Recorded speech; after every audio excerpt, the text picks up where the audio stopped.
All right, Hadianas. Today we were joined by South African great comedian Chris Pucillo. How's it? How are you? Yeah. It's great. Quite a hard. The hard yawns The today. hardest of yawns. The hardest of yawns. Very good episode, mate. You're good. But before we get into what we spoke about today, today's episode is brought to you by outragecover.com.au. Are you in trade? What area do you work with? I am a disability support worker. Would you need some sort of insurance? No, the company's got it. If I work for myself, I would need insurance. Wow. Which loads of people do. That's where you get these ridiculous numbers quoted. Guys doing $70 an hour, but then they have to pay the insurance. Exactly. And that's why they should go to All Trades, because they will cover anything. I hope. I don't know. Well, they'll be very competitive and they'll be able to get you some good coverage. Nice. We can't tell you what they will cover, but we can tell you that they're going to be competitive. If you're a big business, small business, or medium-sized sort of tradie, specifically in the trade sector, it's interesting to know how many tradies don't have insurance. So you really need it, public liability, whatever you need when it comes to your tools, getting them covered, whatever, damages, get involved, call up All Trades Cover, tell them Hard Yarn sent you, and they're going to at least be able to give you a competitive quote. So basically what you're trying to say is All Trades, they might help you? That's the perfect. What an ad. This episode is also brought to you by Crafted Finance. If you're looking for a loan, specifically a mortgage, that would be probably their best area of expertise. But if you need a loan or any sort of financial help, they're going to be able to help you. They're going to present you the best options. And they are not interested in just getting your business. What I like about them, and if you listen to the episode with Luke Tedesco of Crafted Finance the other day, they're across all of the areas of finance. They know what to do and they can present you with all your options so you can make the best decision for you. They're great people, they're like-minded, and they're part of this community. So if you want to get involved, hit up Crafted Finance. The show notes and in our bio have a link to their website to reach out to them. And it's just great. Drop the Hard Yarns name and hopefully he can help you and supply you with some sort of debt that the people who run the world who have remained nameless will try and leverage to make you feel and do certain things. But Chris, talk to me. We had a heavy episode to a point. We did cover some heavy topics with Charlie Kirk and that. But what do you remember that we spoke about today, mate? Charlie Kirk, the media. We touched on a bit of science, rudimentary science for morons. Talked a bit of philosophy, not much. Yeah. Could have gone harder on that. I'll have to read up on Alan. What's his name? Alan. That's the guy. Yeah, good egg. I hear. Alan Watts, his name. Good work. One of the good ones. Yep. Then we talked, what did we talk about? Read some ghost stories from some listeners. Yep. Just finish on a bit of a light, fun note. Apparitions, a couple apparitions for the boys. Mate, very good. Good account of yourself. Good episode. Listeners, you're going to like this episode. So without further ado, let's get hard. Welcome to Hard Yarns Podcast. I am fucking fat. Anything Chris White says, please disregard it. 5D is actually a state of being. It's a unity consciousness. That was Hard Yarns with me, Frankie Rose. So I'm going to throw it over to your co-host, Daniel Jelby. And Cameron Branch. I would do this and then I'd gong. Free in attendance for the millions listening at home. Let's get hard. Weeks. I've had some guests where you're talking, you're having a chat, and then it becomes they're waiting for the next question. You're like, oh, this is going back into an interview. I need it to be more of a chat. Sure. Maybe they've just done too many podcasts. That's also the guy I had on the other day. He was great. It was a fucking awesome episode. We had we're talking Land the Jab, and we was talking about mental health, and it progressed into a conversation about all these other things that he was doing. But he runs a mental health program that is designed around boxing. But I could tell he's definitely done TV and radio because he would do his answer and then pause and wait for my next one. I was like, okay. I had to really jump in. So yeah, you see it in comedy a lot where people will write what they think are great jokes and then they'll just go up on stage and tell a joke and they'll just stand there waiting. And when it doesn't work, are you in reference to me the other night on Gong the other night? Dude, you literally stood backstage and said, this isn't going to work. And then went on stage and lo and behold, it didn't work. It was horrible material. Oh man, it bombed. Led me to wonder what was the point of it all. Yeah. But do you know what? So the crowd was cooking. I was going well. I was doing my standard. I was doing some just easy, tried and tested, and I was doing well, and I felt good. And part of my ego wanted to go back on, just keep going with your normal, and just do well and get through. And I said, now the whole reason you're jumping up tonight is to start trying some new jokes, whether they're good or bad. So go up there and fucking try the joke you said you're going to try. I went into it. It went down like a lead balloon, but mate, you can't. It's hard. Domestic violent jokes are... Yeah, you backed yourself and you backed right off a cliff. That was, but I didn't get to do the second part, which that would have redeemed it. Hey, the second part of... The second part definitely brings more back into it, a bit more of a... This is... Anyway. You don't do that at Gong. It's silly, me. They never put their hands... well, you do, but then you just got to detach yourself from the result. Yeah. Right? Which is what I've done. I don't really care how I go at Gong anymore, which when I first started, it used to be... I have to win. I have to get through. Well, not win, but I have to get through. That's my... Have you won before? No. I went for like 3 years in a row. I got through every time I went through and just first one voted off. So I was that one who just always get through and never get through. So just started going, well, it doesn't matter. Now I don't care if I get through. I just want to try something new. Yeah, I've got to that stage a bit, but I must admit my motivation for going back was... The first time I did it, I think I got gonged in 30 seconds. Second time, 36 seconds. Wow. Third time, won it. And it was... so that was like... But I was like, I've got to... I will not be defeated by this. And then that's why... You hosted it the other day, hey? I was the gong master. Gong master. Yeah. That's a big step up. Yeah, it's the second time, but not to brag. Yeah, Yarns is a step up. What do you got there? You got Baraka. Yeah, well, that's the thing that I've been... noticing lately with because you talk about umming and ahhing, like the vitamins and what you've been eating and drinking and stuff like that. When I got back from Europe, I was umming and ahhing and couldn't put together a conversation or articulate. I'd speak so broken. It was so jarring. Oh, for me, I felt like I was. And then I've done it recently, got back into it, had my vitamins, started getting back into a routine, and stopped eating everything in a packet for a week. And I felt like everything just flowed really well. Yeah. And then this weekend, though, I jumped back into the... I had some beers and stuff. But yeah, me too, man. All the rugby was on. So the birthright... You'd be fucking... Yeah. Mate, and so it's glorious. My Kiwi heritage came out and I was very excited. So I was at the pub. This is where I was at the pub. And I was having a beer with a mate. And 3 pints in, I got very upset. Yeah. Kiwis got fucking... destroyed. Trampled to fuck. Hey, I over exuberantly celebrated the demise of New Zealand as a people and culture. I take it a little too seriously. Man, I've like lost friends. Hey, like the Rugby World Cup, the 2019 final. I think it was South Africa versus England, and every English person I knew just hammered, just abusing. I hate you. I hate your people. And then like you get responses back like, hey, just a game. Yeah. And I'm like. So listeners, we do have new mics as well, so hopefully they sound better. We usually have the Pod Rode mics, and we've gone to the Shure SM7Bs or something, so make sure that's nice and close in your face. What is it? A fist. Is that what they say on Rogan? I have no idea. Yeah, that's what he says over and over again.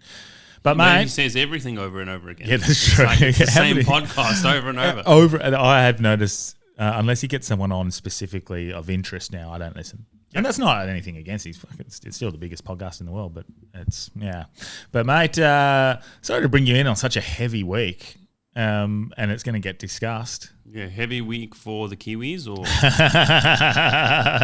yeah. So let's keep bringing it back to what's important here. We'll talk some shit and we'll have some fun because I want to keep it light and breezy in certain parts. But maybe we start with the Charlie Kirk stuff because our listeners definitely want to hear about it. What were your thoughts on Charlie Kirk first of all, actually? No, I don't really have any thoughts on him. No thoughts? Well, he's just a guy, man. I thought it was pretty rude that he got his head shot off in front of his wife and children. That was pretty bleak. Mate, that happened in front of them, hey? They were there. Yeah, That's were there. Fucked. I did not know that. That was crazy. But yeah, it's pretty bleak, and I'd never felt like that for a heaviness, and that's not to suggest I don't. My thoughts on Charlie Kirk are whatever, just a guy. Like I agreed with a lot of what he said. Disagreed with some of it, like anyone. And yeah, but I just felt heavy, not because of who had died, but because of sort of what it represented, which was just like someone taking someone's opinion so far that they would end their life. I found that quite. I didn't like it at all, and I could feel a heaviness. Not a fan? Hey, not a fan of public executions? I'm not a fan of the gloating. It's so weird. And the celebrating. Yeah, that's true. That's so, you know what? I always console myself with the fact that those people who are gloating and celebrating are just miserable. Yeah. Like, how can you be pumped by seeing a dude getting shot in front of his wife and children and then be thrilled about it? I mean, you must be just such a miserable person at your core. I agree. Like, they go through their whole lives just furious about nonsense, about like disgust. And this, I don't know, this is why I think conservatism is having a bit of a renaissance. It's because it's like those people the message they preach is just so much more positive. It's like, look what you can do it, get your shit together. Yeah. And then like the alternative viewpoint is like, we're hopeless. The government hasn't done this for us. Like these people are doing this to us. It's just like a hopeless. Yeah. And then the conservatives are all like well-dressed, put together, families, jobs. Yeah. Like the leftist sort of people are just blobs with colored hair and gross piercings, and they're just horrendous. I don't know. But you've surmised them very well. But the left and right, again, I don't want to get into like left and right divisive and stuff. I'm a moron. Because, I don't know what I'm talking about. I'm just making it up on the spot. Yeah, but so this is it, like center, like almost, if you're in the middle, you're almost right leaning now because the left's gone so far left that the center now appears to be on the right. That's how far it's gone. And then if you had sort of right leaning views, conservative views already, then you're definitely on that right side. Is that how averages work? Yeah. Like if someone's gone far left and then someone is slightly right, then the middle would be doesn't change on the left-hand side. So, surely. I would go from this point of view of like, okay, here's your line. Look, if you're looking and if you're listening, you're not going to be able to see this. But if you're going, here's the divide, left and right, and then here's the center. The center doesn't change. The center is still in the middle. They've got the same Well, thinking. Isn't the center between the two poles? Well, technically, yes. But if we're going off where it was, so it was here, that's the center, and then the left has gone all the way over here.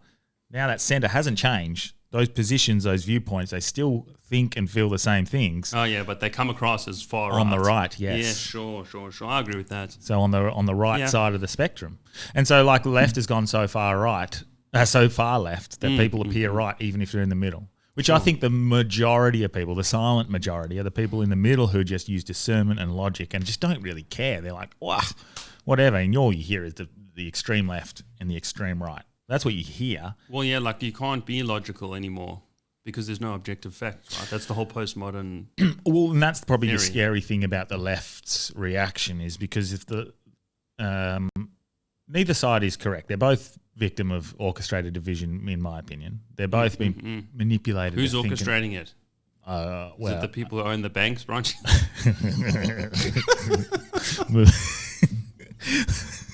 Who is it? I'm not going to say right now because look, we'll go further into who killed Charlie Kirk as well potentially, but the people who own Can the I just banks. say something? Yeah, it wasn't me. Yes, but the thing about what is scary about the left and their reaction to certain issues, I believe, is because they have no basis in objective reality. They seem to have lost that connection to it. Totally. It's understandable that they would have such absurd and overreactive reactions and emotional because they've lost all placement in grounded reality. So of course their reaction is going to be far outside what we could consider normal and understandable because they don't understand logic itself, or they've decided to move past that.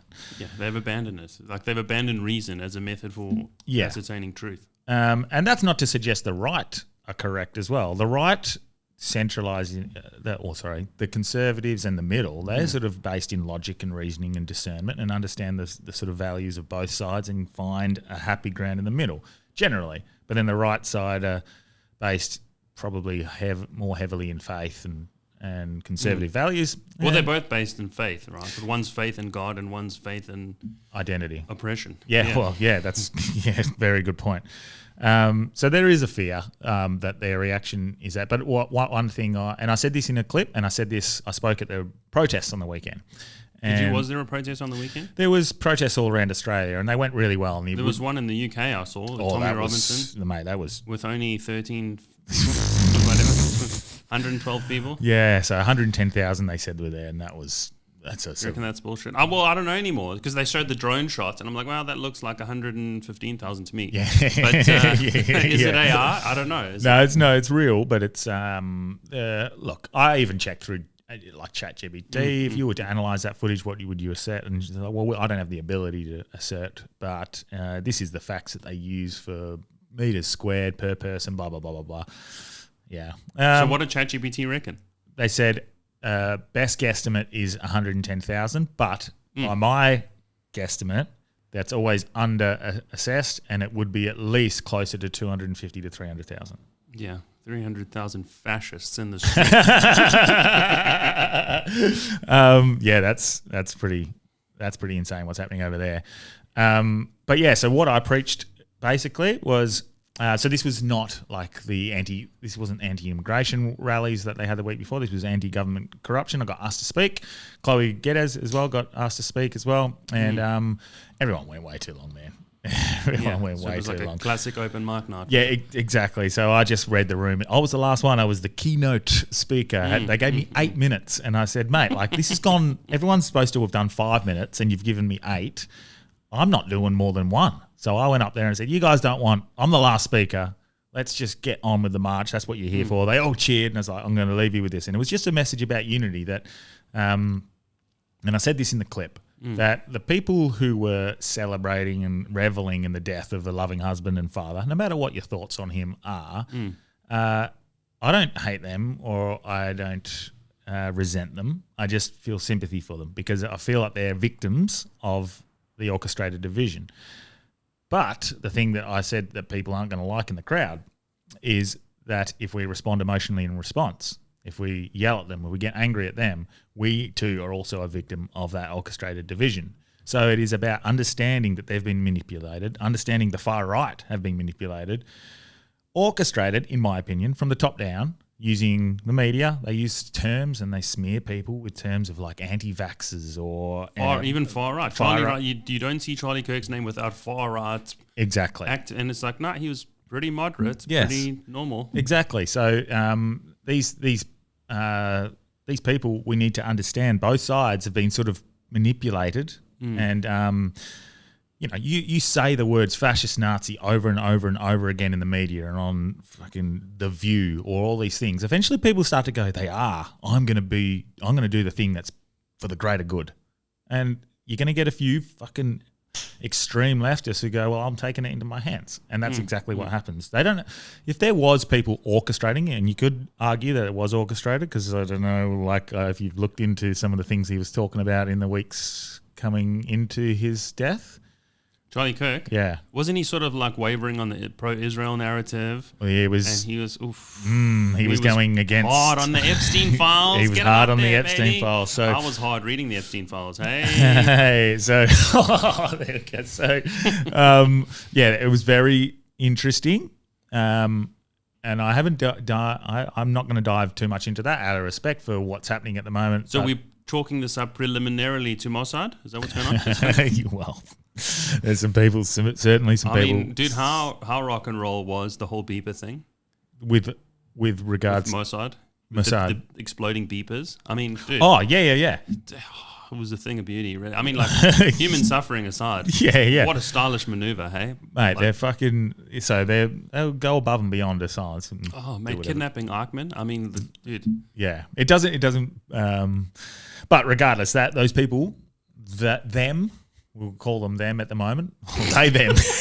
Call them they, them. They, them. They, them at the top. They, them do some stylish espionage. Well, here's the more simplified version of it. A Roger Cook, Premier of WA, will call everyone at that rally a couple of weeks ago a racist or, label them as far right and people who are probing division. That's what he would label them as. Those very words create more division in itself. It pushes the people further away.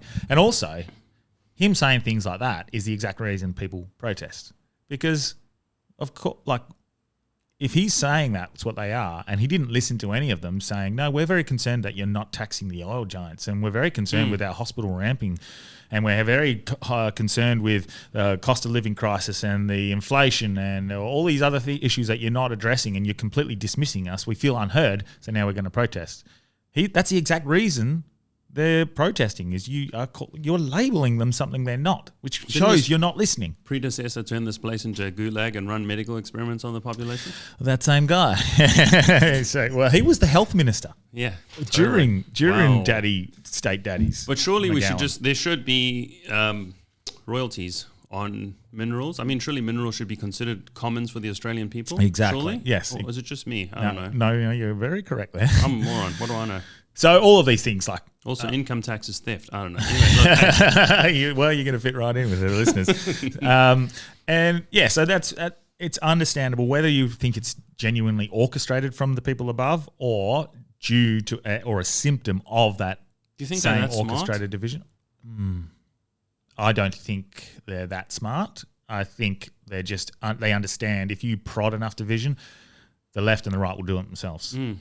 And then if you have one of the sides that's just not placed in or grounded in objective reality, of course, they're going to have absurd reactions and do things like this. And then they're going to gloat about it, which is even worse. Yeah, but you can see the same thing coming from the right. Like you could see like a fundamentalist Christian just shooting a trans, queer, non-binary queef on the radio or whatever. Pedophile or something Yeah. like that. Yeah, Just- I mean, it hasn't happened, but yeah, that doesn't mean it can't. I just said all the gay things. Attached pedophile, but sure. But yeah, you're right. And Accusing them of being a pedophile and shooting them as like justification, you could see that happening. the perception of him as well. Of who? Hang on. Of Charlie? Charlie, yeah. I think that's it's definitely been, people have been misled. Yeah, for sure. Well, this is really thrown into sharp focus. Like you go into Twitter, and maybe it's just my algorithm feeding me bullshit, but there are just like people after people, gay dudes, black dudes, just coming out with stories of how Charlie Kirk, apropos of nothing, reached out to them, helped them. Like I watched one little like face to camera thingy of a dude who was saying he was running like a black conservative channel. Yeah. And Charlie Kirk reached out to him and said like, I love your videos, what you're doing. I'd like to invite you to this black leadership conference that Turning Point was running. And the guy was like, unfortunately, like I'm between jobs at the minute. I'm pretty broke. And then Charlie just gave him his email, said like, email me. We've got scholarships for this sort of thing. Wow. Got the guy to, I think it was in Washington where they had this conference, and it launched his platform. So then he like grew and was able to make a livelihood out of it. Yeah. And he said like he didn't have to do it. He didn't know the guy. Like it was just nothing out of nowhere. And it's like, it seemed like a very kind person, and even like as far as I could see, most of his engagement, and I'm sure he has bad days where he's grumpy or he's over someone being a dickhead to him. I'm sure that would have happened. And he was just constantly beset by an avalanche of dickheads. Yes, correct. Constantly. And so like people would say, well, they hated him because he punched down. That is the most ridiculous thing. He engaged with people who disagreed with him, and the reason you're saying he punched down is because he made them look like fucking idiots because their arguments weren't... It's really not that. What it is that Charlie Kirk is trying to practice like enlightenment virtues of reasoning, right? Yeah. And they think that is violence. Like, they're beyond that. Like, you can't ascertain facts. Only people... Yes. Like, the oppression hierarchy dictates whether you can... say what is true or not, given your lived experience. Yeah. So like they're just talking past one another. So as much as we like look as enlightenment people who value reason, look at Charlie Kirk and think, okay, what he was doing was valuable, and he was actually trying to get to the truth. Like the other side, like those like extreme leftists, like postmodernists, just don't believe that that's how the truth works at all. So like they're not even talking at cross purposes. They're just living in two completely different realities. Oh, I might have a little bit of a clip there. Oh, God. I knew that would happen. But you very valid point. And I think when you are using, like obviously his values are based in Christian and core beliefs are sort of sculpted around those sort of core values. but he would not use that as his defense or his answer when he was debating people. He'd use that as the basis of his core values, but he would use logic, reasoning, and discernment. Well, one thing he create didn't his do argument. is that it didn't seem like he would use a difference in factual opinion to make a moral judgment. Like he would just talk with anyone, even if he disagreed with their lifestyle. Yeah. And so then you see all these clips, and then you watch the long form discussions that he has with people, and you realize like it really shows very clearly that this like media driven narrative of him being a hard right, misogynistic, racist, transphobic, homophobic, it's just not true at all. So it's like one more, as if we needed more examples of the complete nonsense. Yeah. And that is why the media and the leftist politicians who were, slandering him with these sorts of words and terms have to probably put their hand up a little bit and go, we've stoked division. You see The View come out in disgust of what's happened. And they're like, this is horrifying. We cannot have political violence like this, which is correct. But for the last 4 years, you've called people like him and Trump and others fascists and Nazis and a threat to democracy. Eventually, someone who's been completely brainwashed into not believing objective reality is probably going to have an overreaction and not being able to understand how to, regulate themselves emotionally and persevere through things that are challenging. They're going to just have a tantrum like a toddler and just go, well, I don't agree with you, so I'm just going to silence you. That's what they're going to do. Yeah, probably. Hey, but do you reckon this kicks off the Civil War? Yeah. I just watch stuff in America like it's reality TV. So that's why I'm like pumped whenever someone gets... I'm not pumped when someone gets assassinated, but like I'm pumped when interesting things happen that could pop off, because I'm like, ooh. Yeah, what's going to happen on this episode? I see what's happening and the response so far from the right, which is... I wouldn't say right, the conservatives and the Christians. There's been no rioting. There's been no violence. Yeah. There's only been love. There's been prayers, vigils, like people standing in solidarity, and you're like, well, that's how you should honor someone, and someone who stood for those values. I think they're at this stage doing the exact thing that they can do, which is show the higher morality in this case of just, we're not going to get angry, we're not going to get even, we're just going to mourn the loss of someone that we felt stood for their values. That's what they're doing. Well, all you can really do is just the best form of revenge is success, right? So you just sit there and you say, all right, well, if you postmodernists want to believe this, that there's no reality, we're going to believe in an objective reality and live accordingly. And then you just succeed, and then that makes them even angrier and even more bitter. And then, they blame your success on privilege or whatever and so it is. There's several lies going on. There was someone who's had to eat their words and actually take down a post and post an apology. I can't remember who it was, but basically said he was promoting... he was pushing for public executions of gay people or something along these lines. I think it was Stephen King. Stephen King, yes. It was a Stephen King tweet. Yeah. And I can't remember what it was. I don't think it was executions of gay people. It was something along... It was, it was something gnarly. And it was... he's had to apologize. So but also he has apologized. He went, dude, I spoke some wild shit. Yes. It turned out to be nonsense. I took it down. Sorry about that. Yes. So, and that's a perfect example of without him being fact checked, he would have known that, and he would have continued to believe that that's what he was, and he felt good about it. I've seen people who have commented it in our thread, and then they've deleted the comment, having seen that, oh, no, he never said stuff like that. Even the thing when he talks about the gun control, like he said... Yeah. People were saying he's advocating for gun violence. No. Well, that's like a very cherry-picked quote from a 2-hour discussion. Yeah. And I saw some woman broke down the whole discussion. But he was just talking about how the Second Amendment is like the only guarantee against tyranny, like a tyrannical government. The populace has to be able to rise up, and the government should think twice before putting someone in lockdown and forcing jabs on them or whatever. Well, there's that. And then the most hilarious, ironic part of all of this is the people who said he was transphobic and he was homophobic, and he did he did immense damage and harm to the LGBTQ plus whatever it is community. Yet those very same people have Palestinian flags marching and supporting Palestine. Yeah. The whole irony of it. Yes, I've seen those memes. It's like, oh, this guy's transphobic, homophobic. Well, I've got news for you about the people of Gaza. Yeah. So like, there's, I don't know. It's just ironic. I think like you hilarious. can't pick and choose who's transphobic and who's homophobic depending on your political ideology and whatnot. So also the levels of self-harm in that sort of community, you'd have to wonder if they were just annoyed at Charlie Kirk about the competition. Yeah.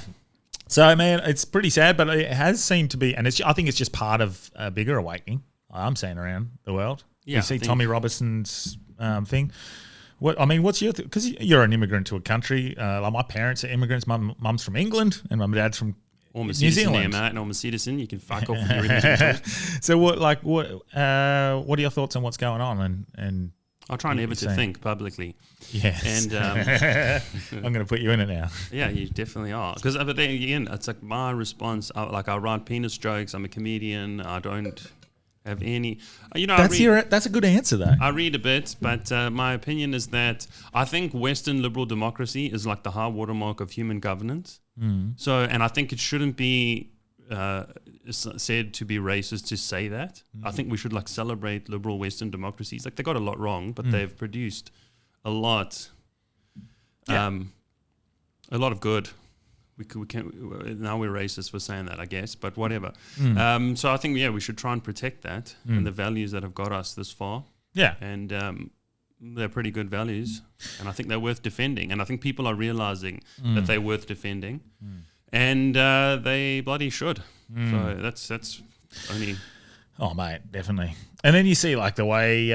So we obviously got the protests over in England. And you see their sort of numbers being drastically underestimated. It seems just to show that there's not a lot of people who feel the same. Well, when reform sweeps to power, then they're going to be like, we should have taken this seriously. Yeah. Well, you see, I think Nigel Farage, what a bellend. Very interesting character.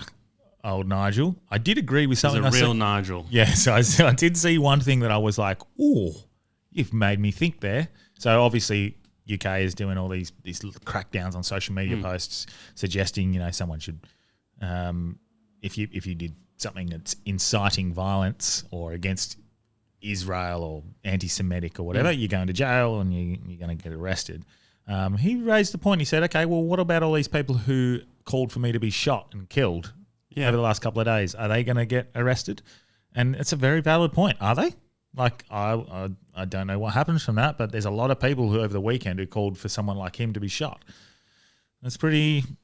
That's the one thing because I usually watch his stuff and go, look, man, you're doing a Trump thing. It's probably very tribalistic. Well, someone asked him like, what would you do with like immigrants who commit crimes but whose home countries are considered dangerous? And he said, just deport them there anyway. And I'm like, well, it's I don't know. I like a bit of balls about something, Yeah. Maybe that makes me, I don't know, whatever it makes me, but I like a bit of sack. Like if Israel just came out and said, you know what, fuck this, we're taking over Gaza, Palestinians, get out of here. Yeah. Like I wouldn't agree with them, and I wouldn't think they were justified, but I would be like, at least you fucking came out and said it. Everyone knows it, but you got the balls to stand behind. This is what we were saying about the Epstein stuff. And like, if Trump came out and just said, look, I'm fucked here. Like, we're fucking so leveraged by Israel or whoever is fucking running Epstein. Well, I can't do it. Like, I'm sorry, whatever. We're not putting the files out. Yeah. But it's Let's move on. Flip-flopping and pontificating. It's correct. If he just came out and said, you know what, there were young girls there. I fucked each and every one of them. Yeah. But like, facts are facts. I wasn't checking no IDs. You got me. Yeah. But mate, like just go, well, fuck, sorry guys, we're leveraged.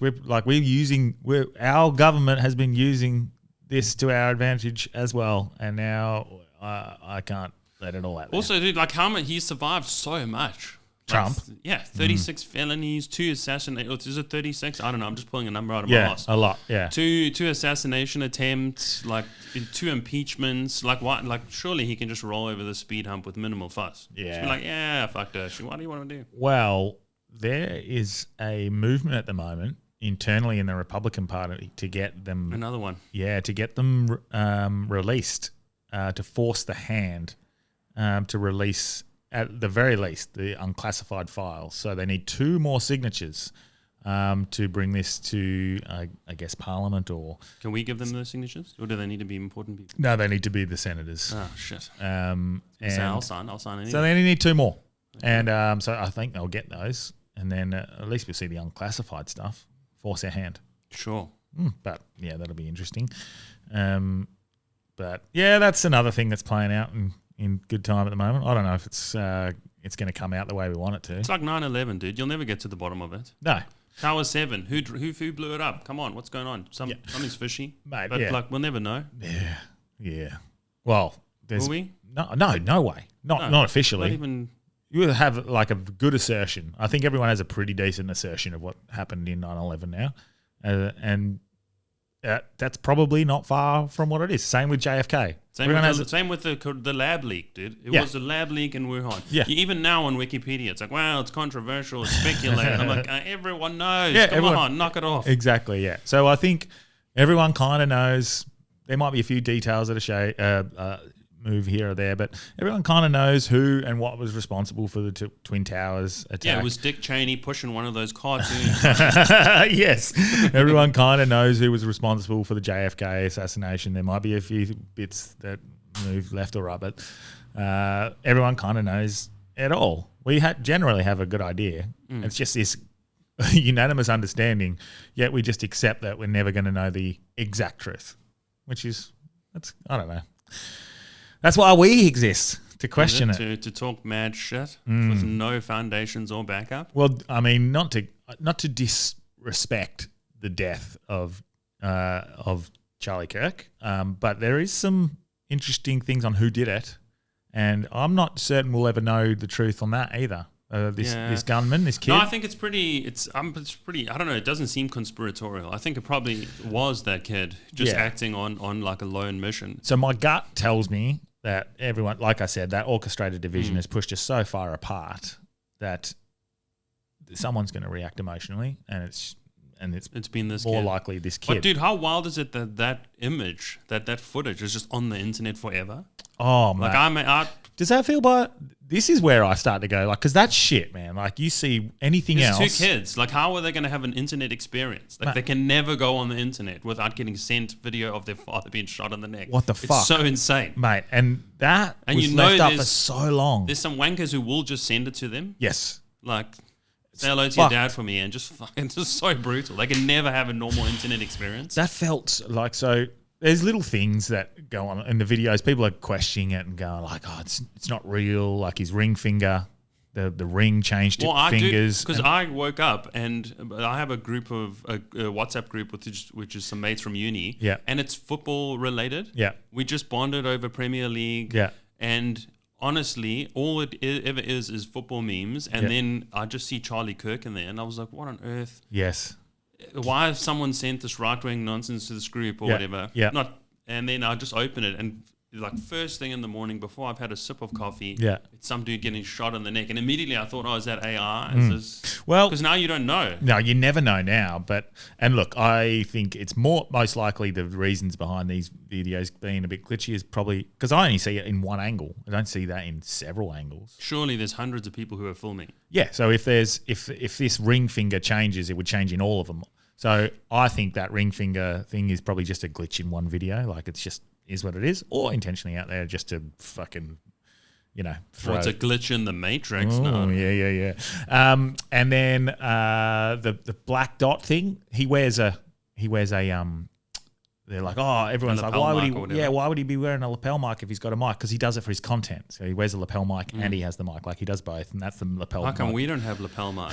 Something's fishy and hard yarns, mate. Are we a figment of someone's imagination? Yeah, and then the angles of the shots. There are a few suspicious things. The guy's standing behind him, like doing the signs and stuff like that. Have you seen that? No. It's very odd, like standing right behind him. So a guy will go like that and then flick his shoulder and then he puts his camera up and starts filming. Very odd. There's a couple of little things going. Well, it's hard to believe I didn't notice that because I watched that shooting over. I watched it so many times.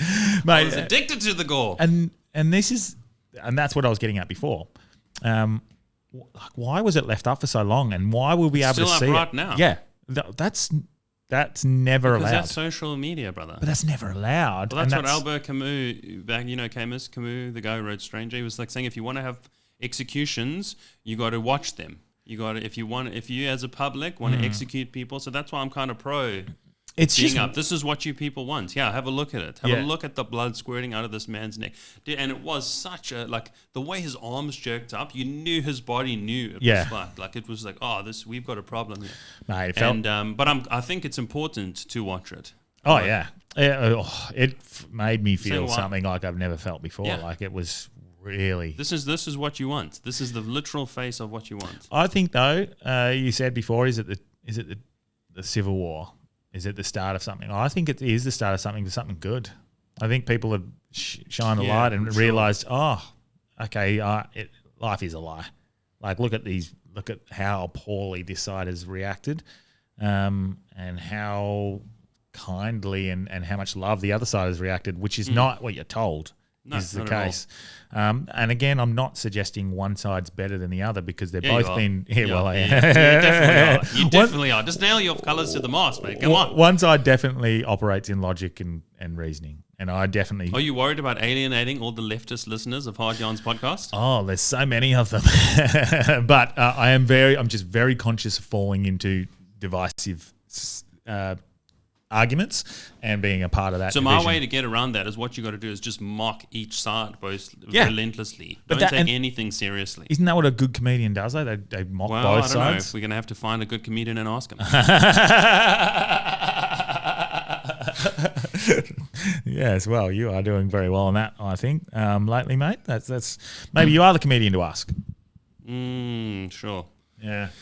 But yeah, so that's pretty interesting. But I think what's going on in Britain, as far as I could see, that looked pretty peaceful.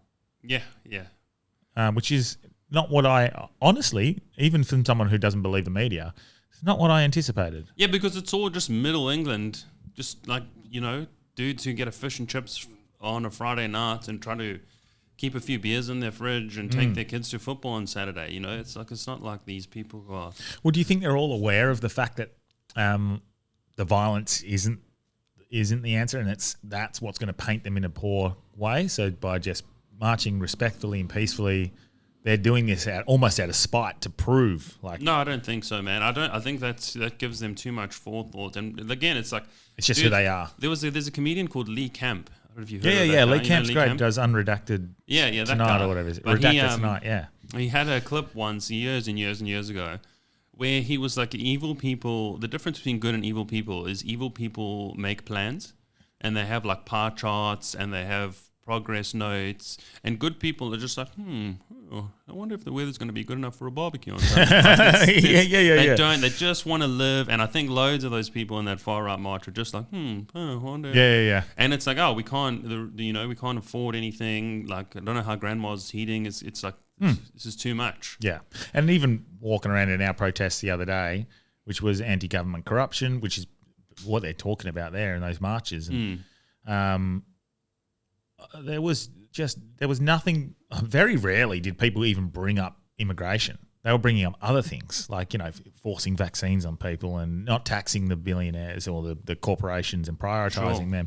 So that was their main concern. And there was one guy with a megaphone I heard marching near us, and he said something like, we have Australian values. We just like to go for a beer. We just want to go for a barbecue. And then he goes, and we like to speak English. And I went, mate, you're getting close to just painting us in a bad way there, mate. So this is not what we're here for. So there are people like that. I understand it. And this is the thing. There are those people who are probably a victim of that orchestrated division. It is the immigrants, the bloody immigrants. It's not the problem. Like, let's vet them.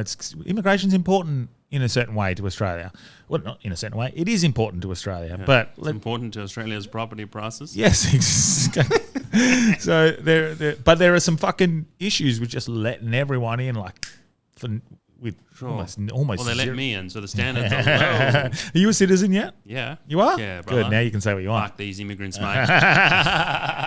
coming in here, taking your jobs. Yeah. No, they can have my job. Yeah.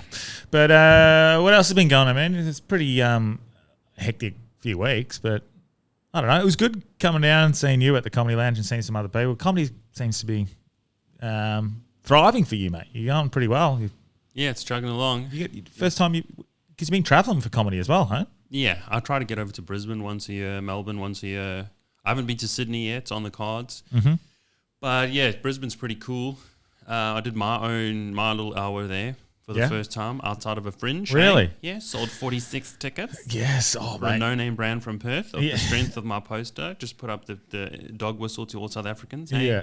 Mate, your two shows, you did two shows at the Squealing Pig. What, 80 people, yeah. 80 people sold out, because it's max, and that's at a push, and it was fucking heaving. Yeah. And I got to open up, actually. I forgot about that. I opened up one of the nights. Sick. That was, was it? Are we going? No, I'm not South African. It was great, mate. It was good.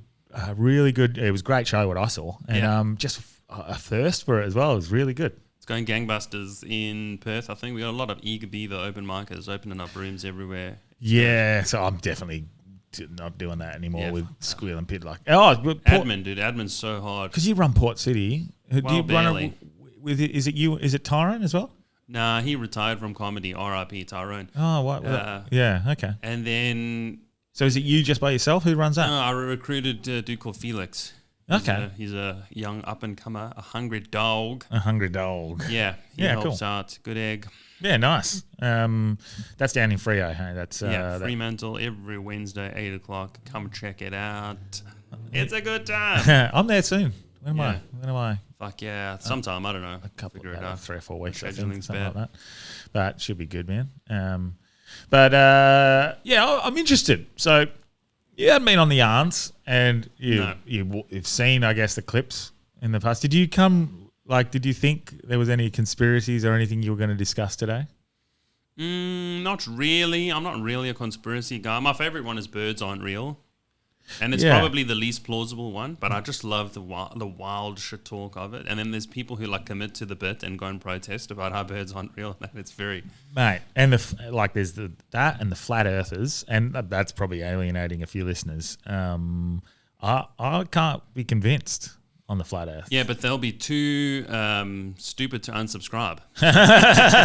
Look, there's some things that they bring up, and I'm like, oh, that raises an eyebrow, but it doesn't. Knock it off. Yeah, but knock it off.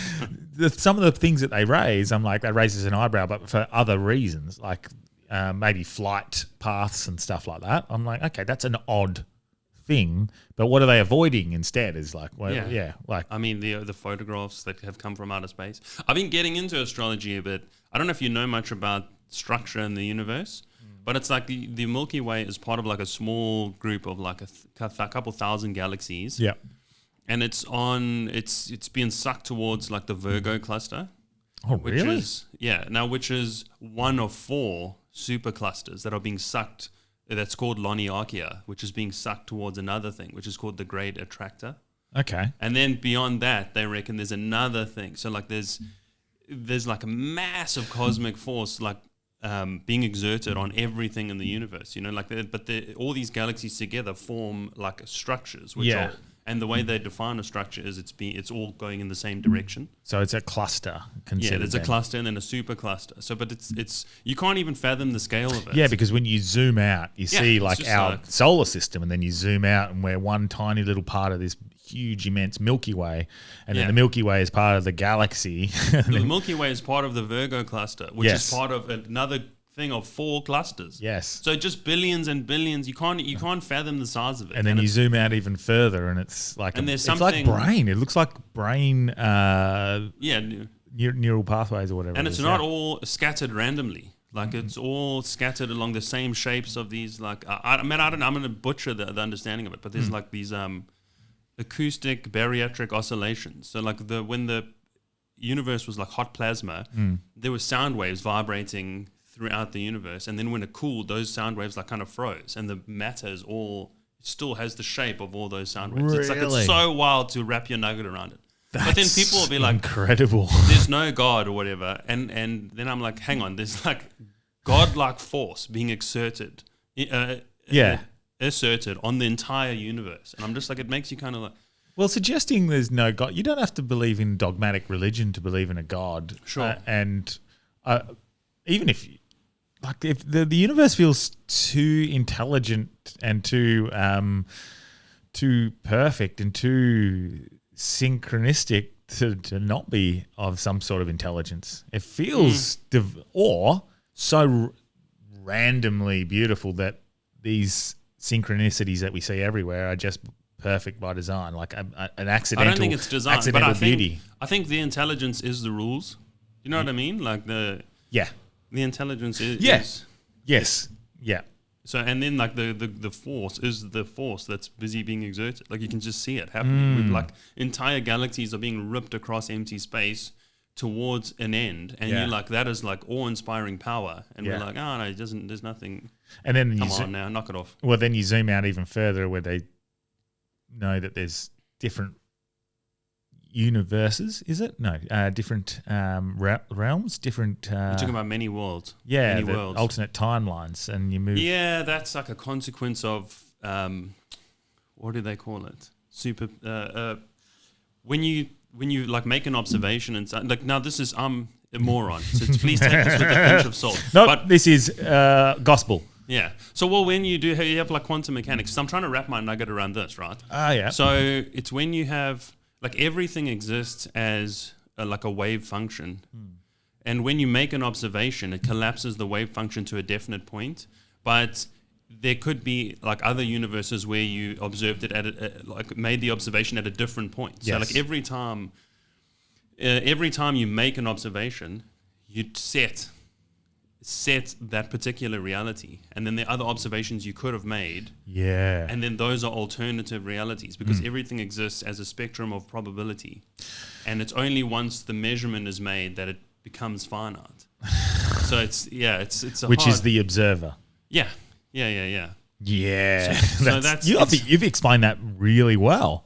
Well it's done. Really tough to wrap your nugget around it, dude. It's counterintuitive as well, because it doesn't only work on a quantum scale. So like if an electron is like a probability cloud around a nucleus, like, so it could exist in any of a number of different places, which it does once you observe it. Then you see which place it's in. But like before that, it exists. So you observing it collapses the probability down. But then you can expand that out. So like your water bottle.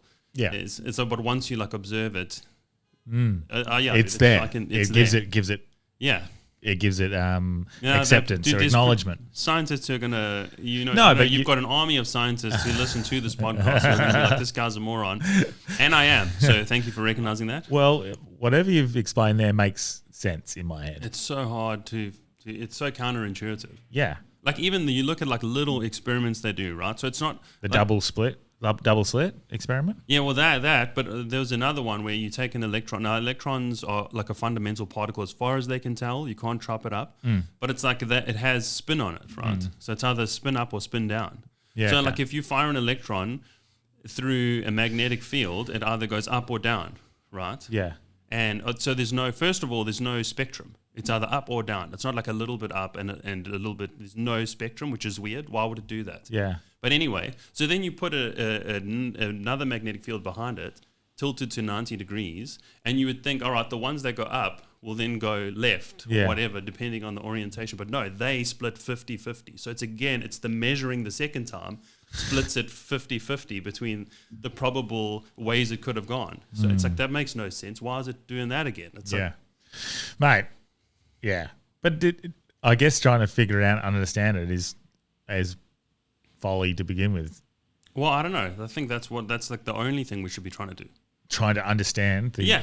Like not me personally, but I think as a society, as in an Australian society, whatever, we should be like trying to understand the very, very fundamental nature of physics, because that will like allow us to have technological breakthroughs, which will make all the other problems redundant, I think, personally. Yeah. Well, it gives you a pretty good understanding of self, I'd say, as well.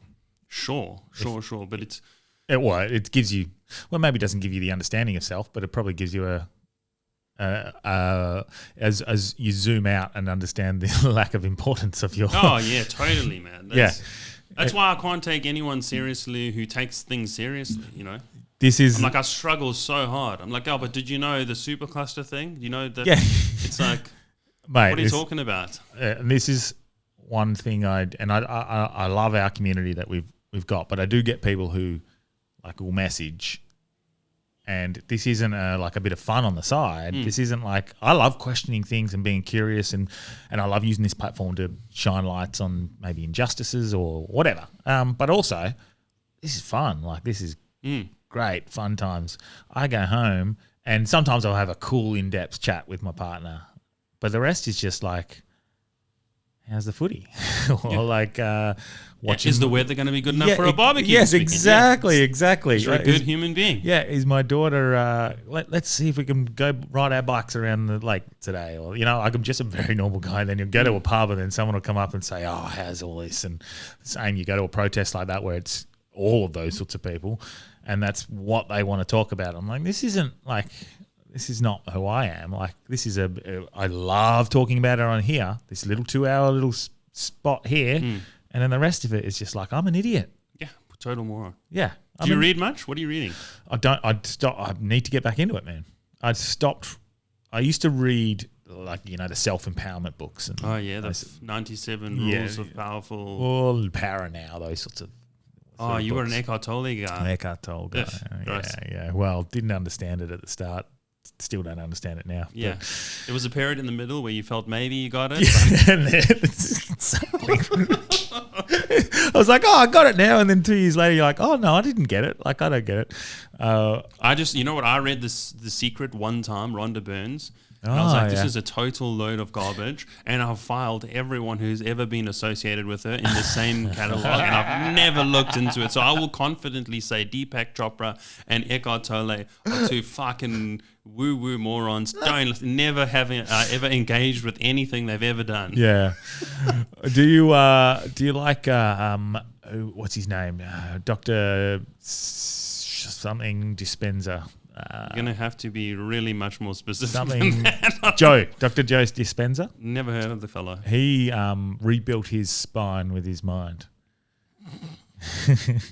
So knock it off. Can we just please? So he was in a motorbike accident, bicycle accident. Anyway, he got fucked. He fucked up pretty bad. Sure. He was also a surgeon. I think a spinal surgeon. So he knew intricacies of his spine. He knew the results of what had happened to him, and he was never going to be able to walk again. And everyone said, all of the doctors were like, mate, you're done. So he practiced a place of stillness of trying to rebuild the pathways within himself, and he rebuilt his spine, and it all connected or fused back together the way it was supposed to.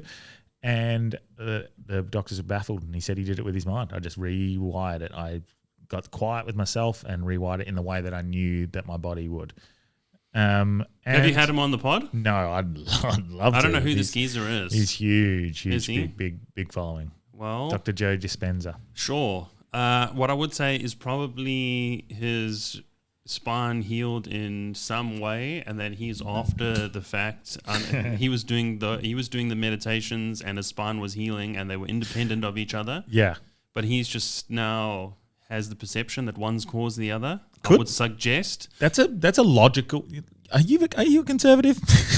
Well, I did study philosophy at university, so there's that. Did you really? Yeah. Yeah, really. So what sort of philosophers? A degree in philosophy and ethics studies. Wow. All the good it did me, I might as well have wrapped it into a tight spiral and jammed it way up my arse. Why would anyone get a degree in philosophy? Exactly. What was the thoughts behind that? I was like, there must be some great truth to understand, and by God, I'm going to understand it. And then, no, there's no great truth. I wish I did biology instead. Isn't it kind of funny, because the great philosophers of our time in history, like an Alan Watts, all end up going to the point their messaging is like everything's pointless. So who cares? Do they? I don't know if they do that, but... well, Alan Watts certainly gets to the point of stop trying. Sure. I don't know who Alan Watts is again, but You did a degree in philosophy and you don't know one of the greatest philosophers of our time. no, afraid not. Mate, I tell you, John Pinder's going to be very upset with you. Is he? That's Well, John's he can favourite. message me personally. But, He's on next week, I think. I think we're going to do a whole episode on John Pinder, on Alan Watts' philosophy. okay, wow. Well, yeah, sure. I mean, I did this degree 15 years ago, so I can't remember half of it. Yeah. But yeah, there were some people who were interesting. I was pretty mostly interested in like meta ethics. So, which it's like the substance of good and bad. So it's like what makes something good? Is it a property of an action itself, or is it something superimposed after the fact? And then both of those have problems, right? Because if it's superimposed after the fact, then it's like not real. So do you have to obey it? And if it's not, if it's a property of the actual action itself, well, then you have to say, well, where is it? Is it in the gallbladder? Like, you know what I mean? Like, what about the actual specific action makes it wrong? Like, is it a dimension of the physical act, or is it? And where did your thoughts end up leading? Because definitely a non-realist. So I don't think it's a part of the fabric of reality. I think it's something that's imposed after the fact. And by that's dangerous, imposed by exactly the observer, manufactured by consensus, I guess. I don't know. I can't remember what I thought about this 10 years ago. And did I mention exuberantly celebrating the demise of New Zealand as a people? Sorry, I'm a bit dusty, but yeah, it's difficult to understand. Yeah, man, that's very interesting. That's what I was kind of interested in. But then, you know what? Because I kind of lived life as just like a person outside of that, and then the main thing that I took from university is that it was completely divorced from reality a lot of the time, and I think you see that now with these sort of identity politics and postmodern theorists, is they just sit in a tiny bubble in the university and reference each other, and it has no bearing on like the way people actually live. Yeah. Until it does, which becomes a problem. But then that's why you have ordinary people who are just like, and then suddenly like, I'm racist for just having a barbecue on the weekend or whatever. Yeah, it's interesting because there are those people who are living in a bubble, like the people who are being fired over their reaction to Charlie Kirk. Like they're being fired because they publicly celebrated the death of a father and husband, and they're shocked at this. Yeah, consequences, hey? They've been living in a bubble thinking that, no, I don't have to live by your objective reality. This is what it is. And now they're faced with the consequences of their actions. Now, not all companies are going to care. They're going to be like, that's fine. Like, have your opinion. I think it's fucking disgusting that you would celebrate the death of someone, but that's fine. But some organizations are going to be like, no, that's very toxic. We don't want that. Like, that's the saddest thing I gained from the whole thing. The saddest realization is that I am in the space of public debate and questioning what's going on in the world and trying to have these discussions. I have actively sought out conversations with people that I disagree with, trans activists, vegans, whatever. I've had them. Yeah.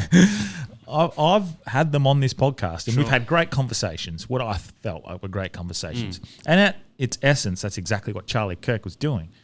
And there's a meme going around where it says in 2024, we found out who would celebrate the death of a president. And in 2025, I found out who would celebrate the death of me. And that's exactly what they've sort of done. These people who have celebrated the death of Charlie Kirk have, in a way, not only me, I'm a public figure who speaks on topics that are maybe potentially polarizing, but Chris Pucillo or anyone like my family, my family members like that might have a differing opinion to yourself. We should kill him. You've celebrated that's what I mean. Those people have not just celebrated the death of him; they've celebrated the death of people the justified killing of someone who also has those same beliefs, which is a lot of people, and that was really upsetting because that's me. That is me. And I know there are people in my friendship group that were happy and celebrating his death. And there's even Australian, should we call them socialites, I guess, personalities. Your Clementine Ford, Abby Chatfield varieties. Yeah. Who are like celebrating it. And it's like, not only are you just removed from that culture, like, I mean, if you have an opinion, have a strong opinion like that if you're an American in America, But to just have an outside the bubble opinion on it is just so stupid.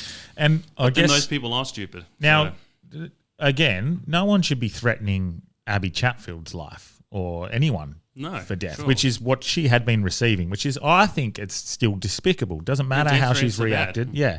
And there's a part of me that is obviously shocked that people would threaten her life and abuse her, but also I don't condone it, but I understand where it's come from because she was pushing for the execution of public figures in America, and she wouldn't say names. No, she was alluding to Trump, but she's the one saying, why don't you just do it? Why Americans? Why don't you just do it?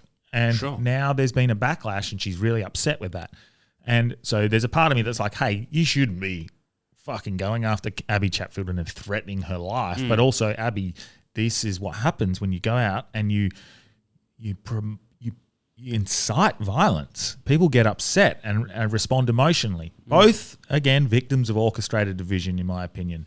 How many times have you said orchestrated division? I'll continue to say it. We're going to have to get you a thesaurus. This episode is going to be called Orchestrated Division, I think. But it's contrived separation. Can we try? Okay, contrived separation.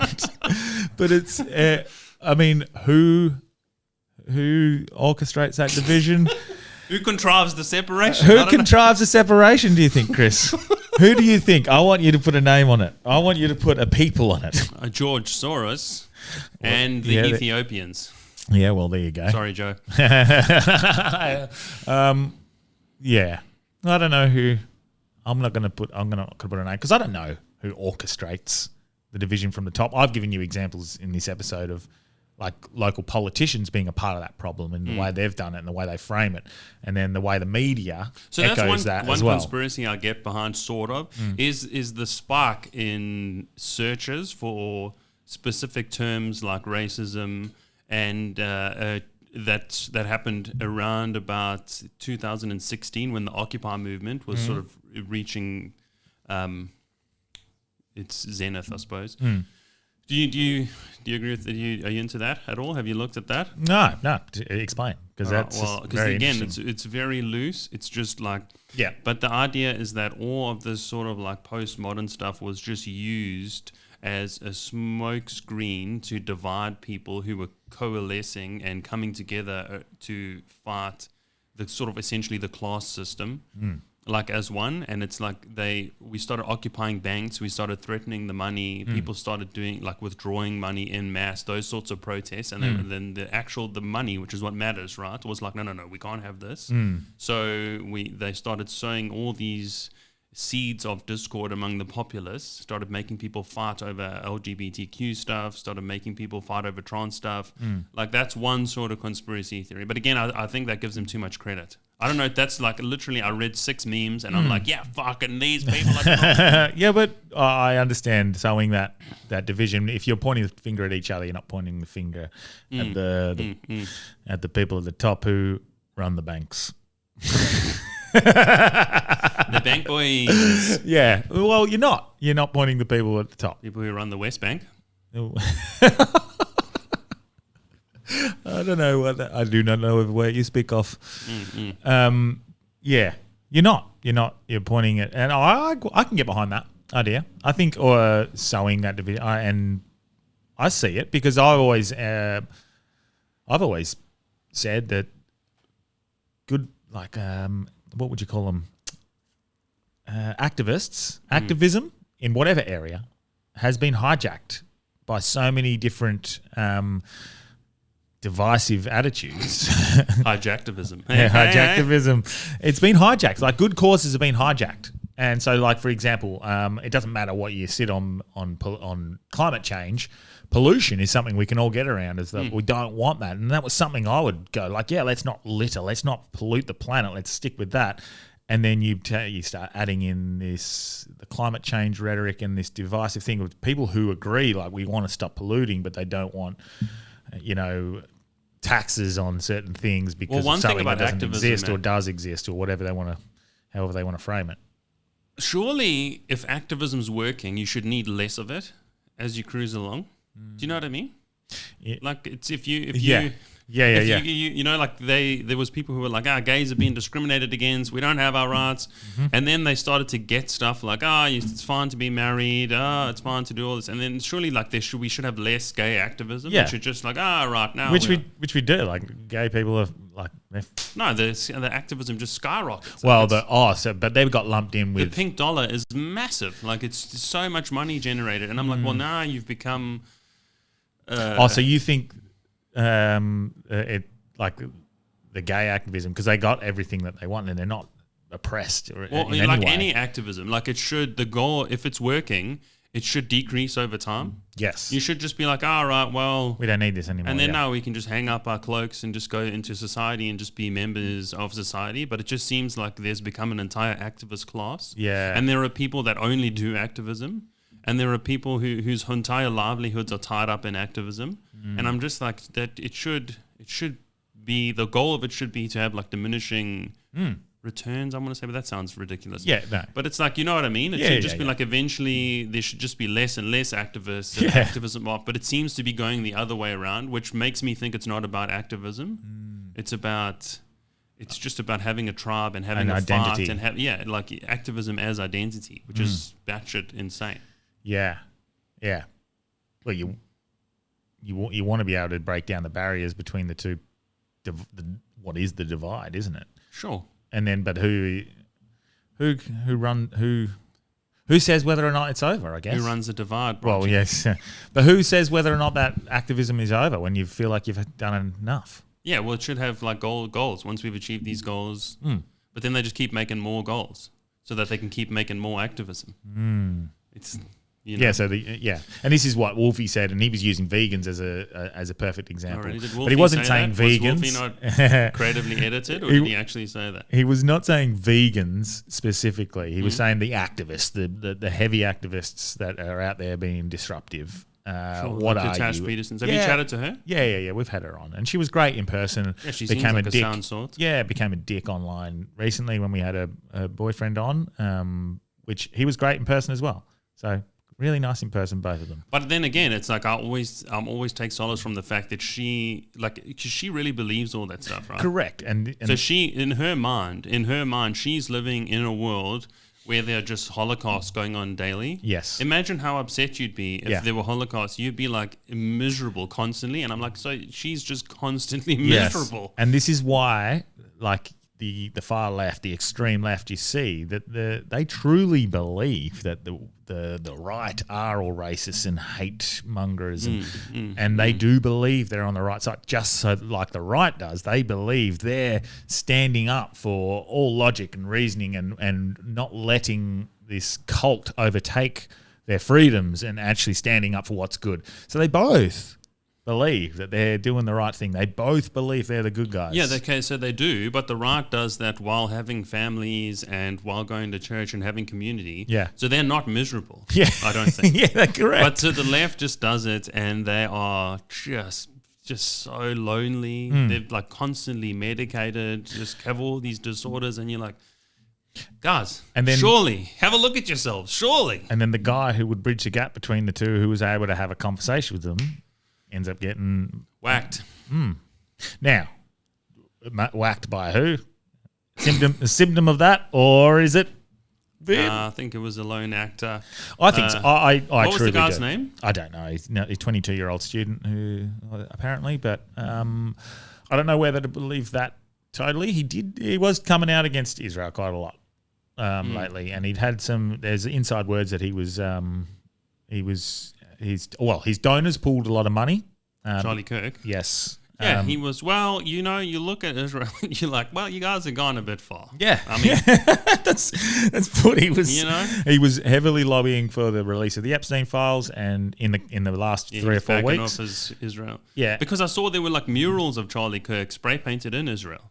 Did you see that? No.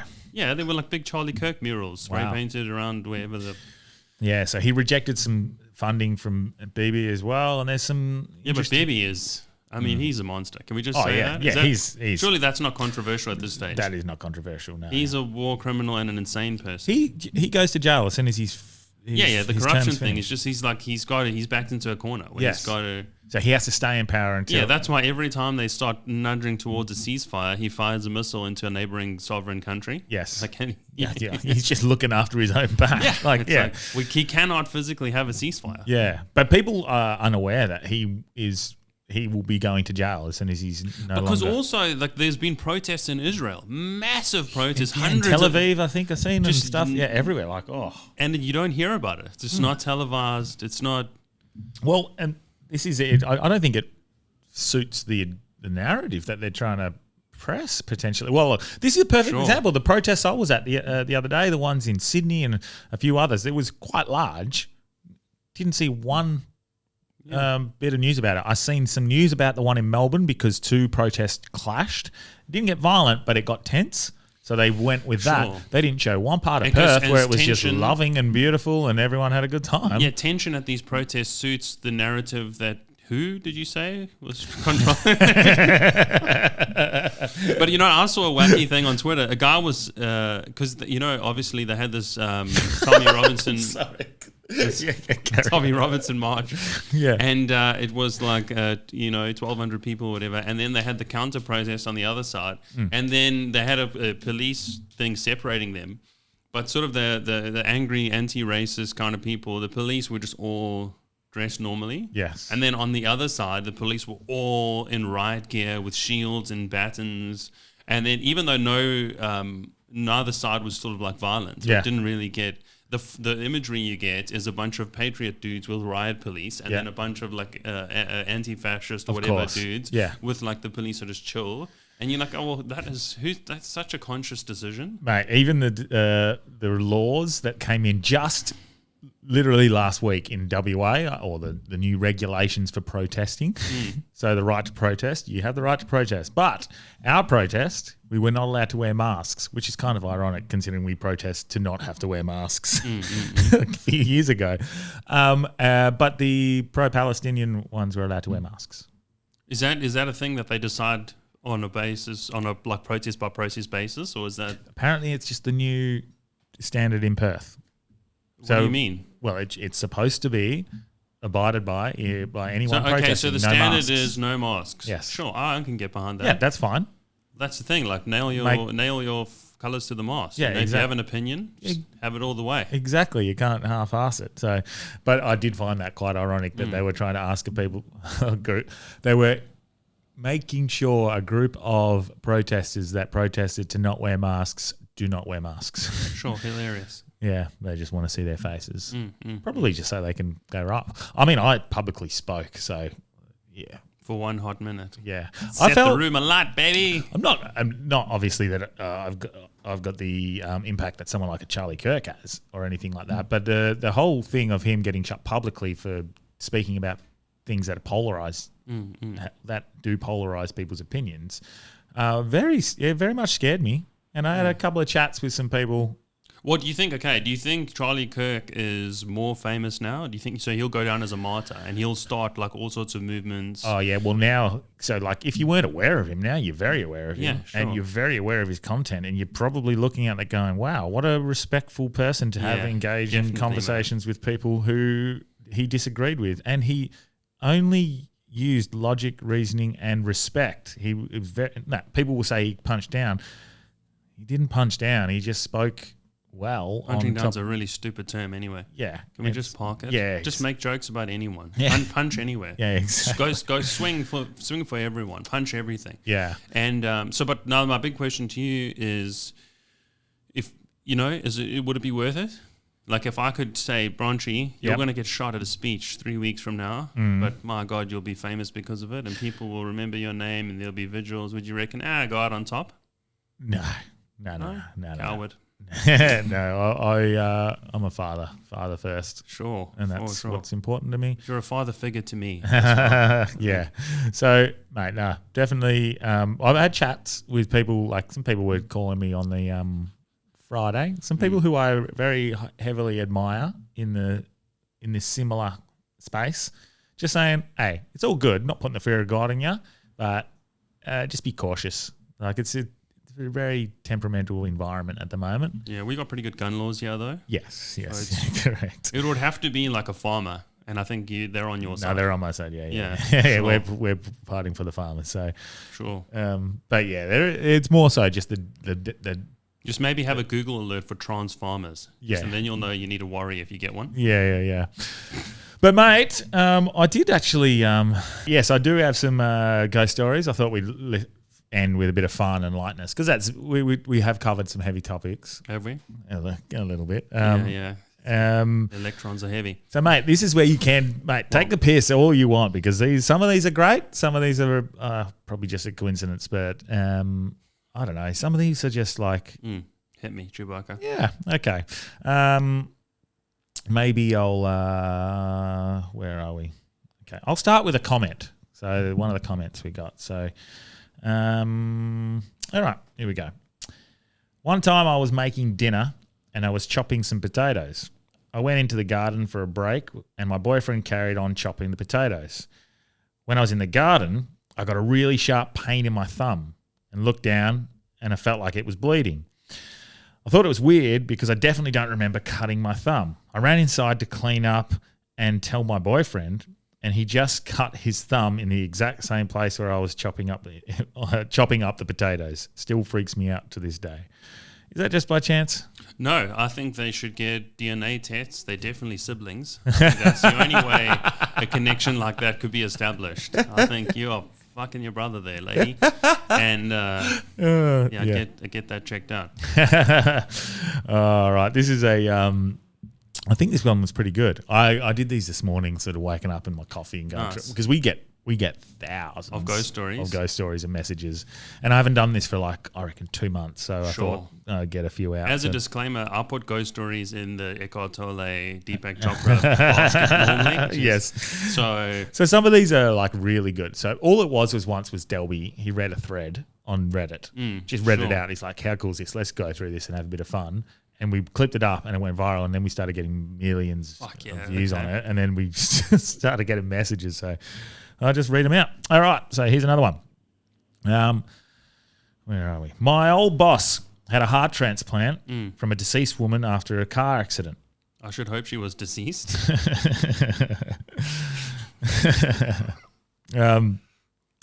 After recovery while shopping with his wife, as he says he has a massive urge to buy sunflower lotion. He did and lathered that shit everywhere, and apparently it was such a strong scent. When him and his wife went to visit and thank the mother of the woman whose heart he got, they brought her a sunflower. Upon arrival, the mother started bawling. Her daughter's absolute favourite flower was a sunflower. She was obsessed, and there's something somewhere that I don't know about. What are your thoughts there? Just by chance, people like sunflowers? No, well, there could be something in it. They have discovered that your organs have neurons, some of them. And so you potentially just started feeling you got some sunflower neurons with that heart, I reckon. Maybe. Also, how many flowers are there common? Tulip, he could have rose, taken her lily, sunflower. tulip, rose, sunflower, maybe, I don't know. That's about it. Begonia. So you're 1 in 5. Scarlet, exactly. Black Dahlia, if she was murdered by being cut in half. Okay. When my wife was pregnant, I had a dream that I was having dinner with my daughter. She was around 5 years old in my dream. Not only did I know she was having a girl, I drew the face, and while it was still fresh in my head. My daughter is now 10 and looks exactly the same as the picture, almost spot on. I met my daughter before we were born. Again, you had a choice of two. It's not like you could have thrown a dart at a dartboard, brother. And also, I'm assuming generic white people. I don't want to say we all look the same. There's not a great big spectrum in 10-year-old girls, but I'm glad you had a mystical experience. And but it's never anything useful. Yeah. All right. When I was just a month old, my mother had put me to bed for sleep. She went into the lounge room and folded some washing. She then saw in the corner of her eye a shadow go into the hallway.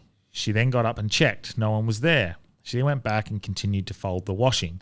Straight away, again, she saw the shadow going towards the hallway. She ran into the hallway and saw the shadow enter my room. She raced in and saw that she raced in and only saw me and my cot. I was blue. I was choking on my own vomit. She grabbed me out of the cot and cleared my airway, saving my life.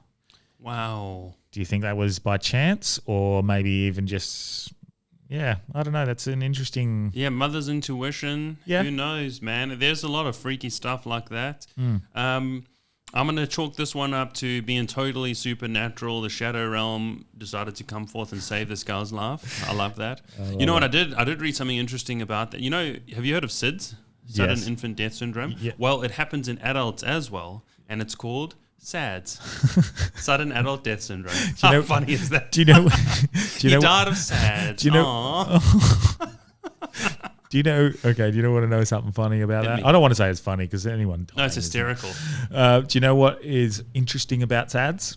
You know when SADS became a thing? After The COVID. vaccines, Interesting that's only just come in. No, isn't it been a thing the whole time? No, not sudden Sudden adult death syndrome. Come on, you just brother. die. You just die. You just died, yeah. Okay. SADS. Aw. I got a few. Some of these aren't good. Some of these are great. I don't know where I'm at, if they're good or bad. So we'll just continue to read them. Sure. I was sitting in a dark room holding my sleeping baby when suddenly I had a vivid conversation in my head with an old friend I haven't seen or thought about for 15 years. He apologized for something from the past. I, shocked, told him there's no need, and it felt incredibly real. I was overwhelmed and embarrassed because it was like he'd actually seen me in my pajamas looking messy. A strong thought came over me. Either I'm crazy or he's died and he's having a life review.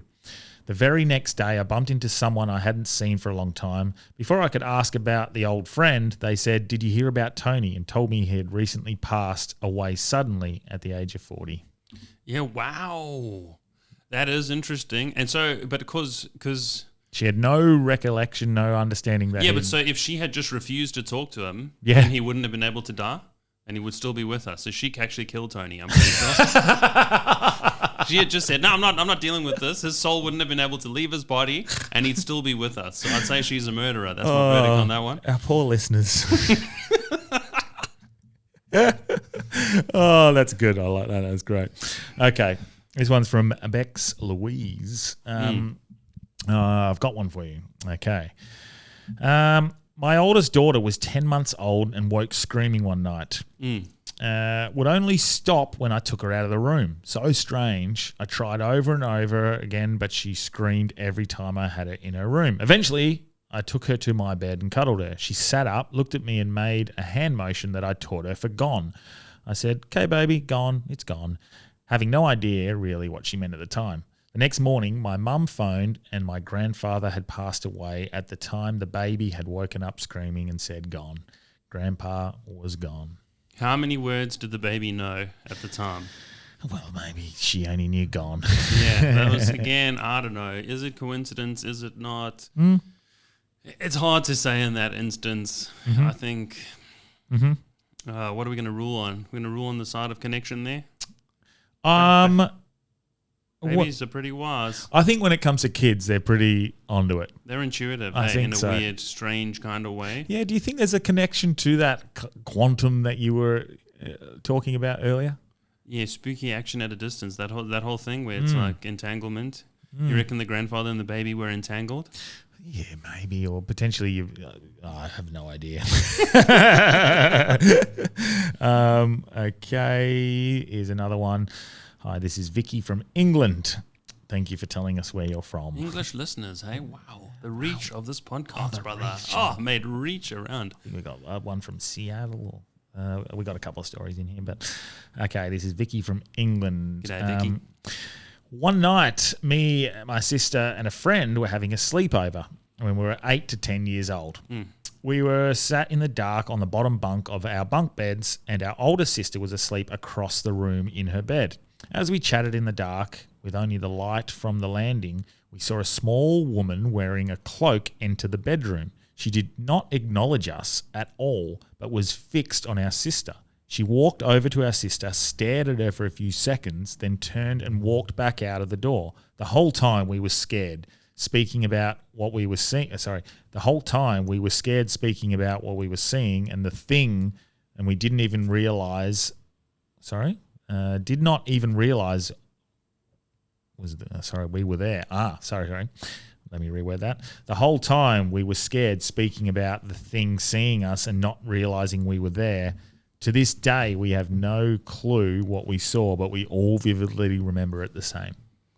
Wow. Okay, but so that's a shared hallucination. Shared hallucination. Yeah. But so it had no impact on the sister's life. She wasn't chosen for anything. It was just some apparition came in, stared at her. Didn't go into any details. Just for no reason. Yeah. No, I've got no closure there. Yeah, I'm going to say that it's 3 8-year-olds who just saw the same shadow flit across the wall and imagined it. Shared hallucination. Yes. Because it didn't make an impact. You know what I mean? That's what I'm looking for from my apparitions and spirits. There's an impact. An impact, yes, and it did something. Interesting. Okay. Like the shadow realm thing saved the baby's life. You know what I mean? There's no... Yes. And again, what a lot of pressure for that baby to grow up with. It's like, you've been saved, you better fucking do something. Like, you can't be just a carpenter on the mines. Oh, that's great. Okay, here we go. Where am I? Okay. I saw my brother walk in from the bathroom. Oh, sorry.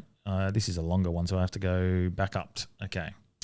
It's a 2-page one. Fucking hell, this is a bit longer. Sorry. I was 13, living with my parents. Of course you're living with your parents when you're 13. I was 13 and living with my brother and a 2-story house. One night I looked up from the bottom of the stairs that looked to where the upstairs bathroom met my brother's room. I saw my brother walk into the bathroom and yelled out to him, "Jim," no response. "Jimmy," again, to which he responded, "What?" But it came from downstairs.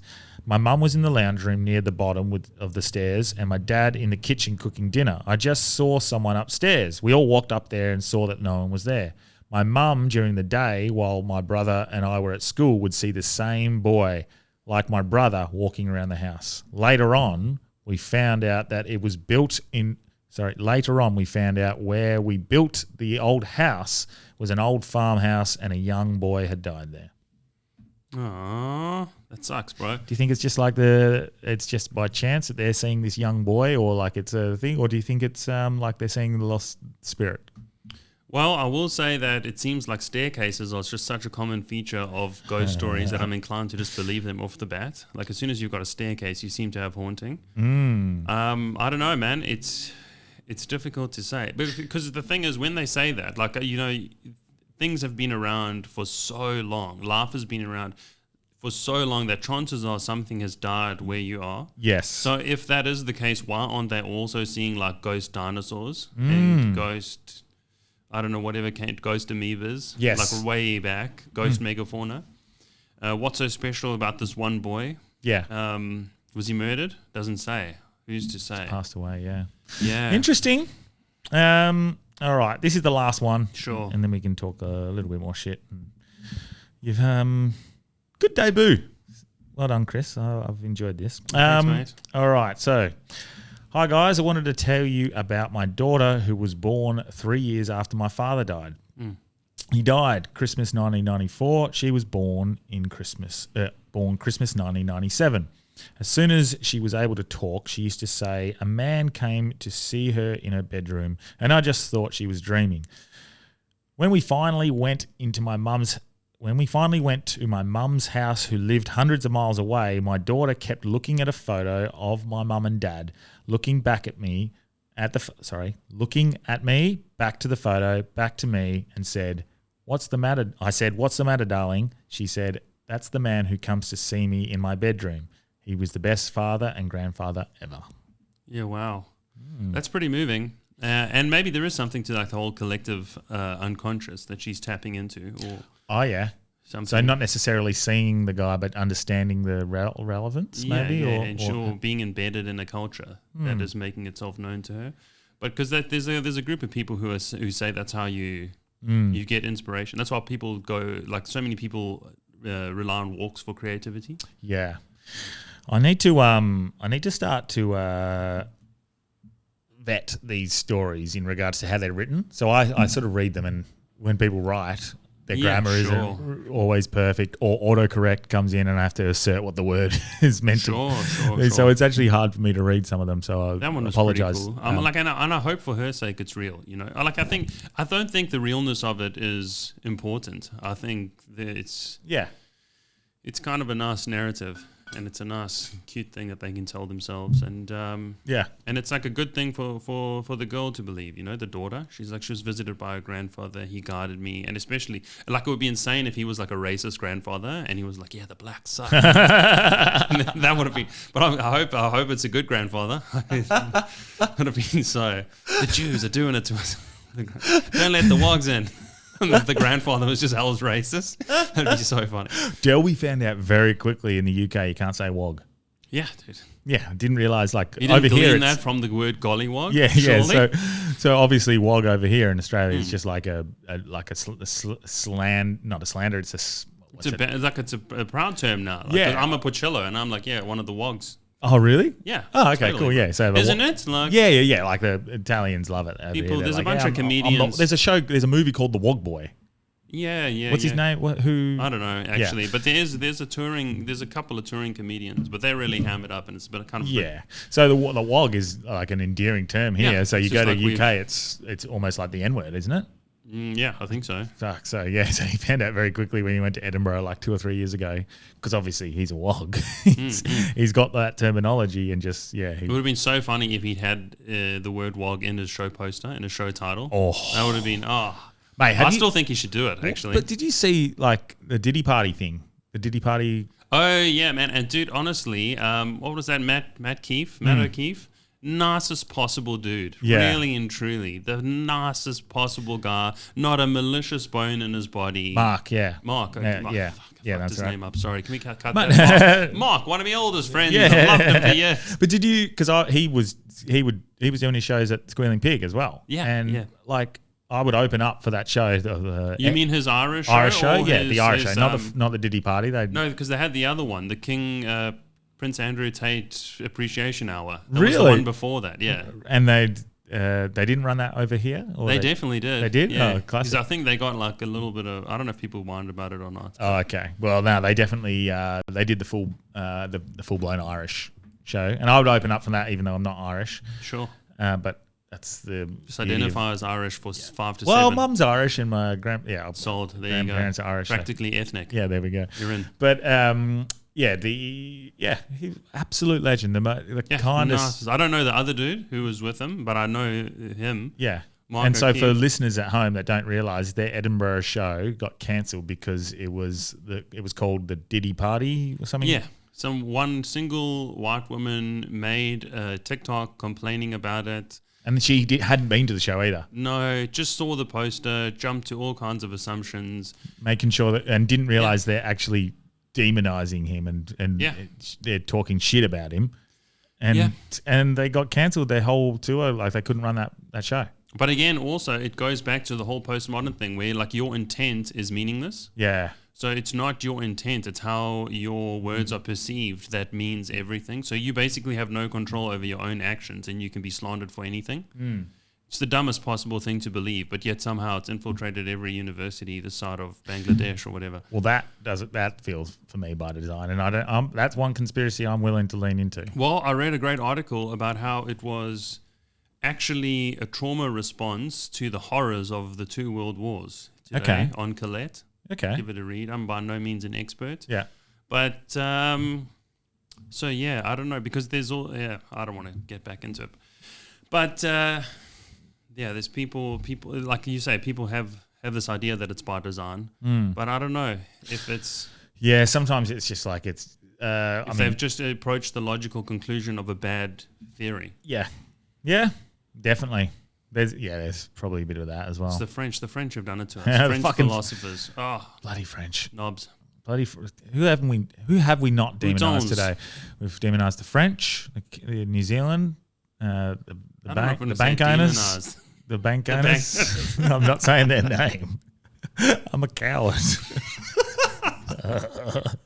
The people who own the banks. And so another podcast was demonetized on YouTube. Oh, no.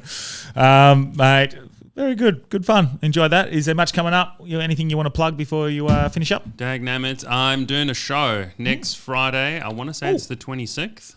Okay. Next Friday. Can we do a fact check here? Yep, next Friday, the 26th of September. Yeah, at Oasis, the South African Sun, my little South African hour. Everyone's knocked out of the grand finals. You don't need to go to them. Come and see me at Oasis. Well, the grand final's on the Saturday. Is it? Yeah, so the Friday is the... There you go. Pre-party with this guy. Yeah, that sounds good. And yeah, comedy show about grown-up South African, blah, blah, blah, being a South African. It's got some jokes in there. You'll laugh if you don't understand the references. Don't worry about it. It'll be fun. And other than that, just comedying it up. Doing that same show in Geelong in November, which I need to go book flights for. I want to say October maybe. We do have a fair few listeners over in Melbourne. So end of October, Geelong Comedy Festival, South African Sun. Come and check it out. Oh, nice. Mate, yeah, that's great. Debut.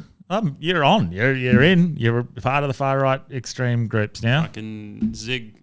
You're a snail. You're a fascist. What are you going to do? Mate, appreciate you coming on, and we'll have you back plenty of times in the future, I think. Thanks, big dog. All right, mate. Hooroo. Catch up.